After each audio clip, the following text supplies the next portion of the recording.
Et ce que je vous propose, c'est de découvrir cette Bibliothèque nationale universitaire de Strasbourg. Elle va faire peau neuve, ça sera en 2014. Albert Poirot, vous êtes l'administrateur, hein. Bonjour. Vous n'êtes pas en tenue de chantier, mais presque, hein. Pratiquement, oui, bientôt je vais mettre le casque. Alors pourquoi vous allez fermer pendant 3 ans la BNU à Strasbourg, hein? Parce que ce bâtiment qui a l'air solide comme ça et qui l'est, a des planchers qui doivent être remplacés. Et dès lors que les planchers doivent être remplacés pour des raisons de sécurité, il faut à l'intérieur refaire toute une architecture. Alors Voilà. ça impacte de déménager des centaines et des centaines de livres, hein.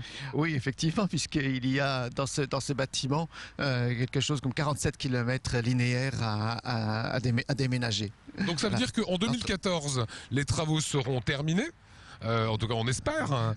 Cette BNU ressemblera à quoi? Il y aura beaucoup plus d'espace de convivialité avec une salle d'exposition, avec un auditorium, avec une cafétéria, mais aussi, bien sûr, parce que c'est quand même le cœur de notre métier, le cœur de la raison de cette bibliothèque, des salles de lecture modernisées qui offriront au public 200 000 ouvrages en libre accès. Conception intérieure, conception extérieure, il y a des camions de chantier autour de nous. Vous êtes même en train d'installer la géothermie.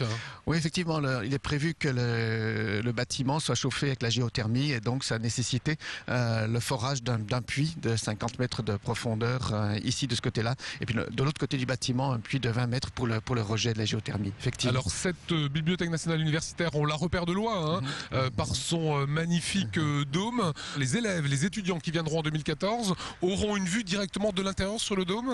Effectivement, quand on entrera dans le bâtiment, on n'aura pas du tout la même vision qu'aujourd'hui, naturellement. Et donc on sera conduit par une sorte de prisme jusqu'à l'aplomb du dôme. Et là, il y aura un escalier assez majestueux qui s'élèvera et on verra le dôme depuis le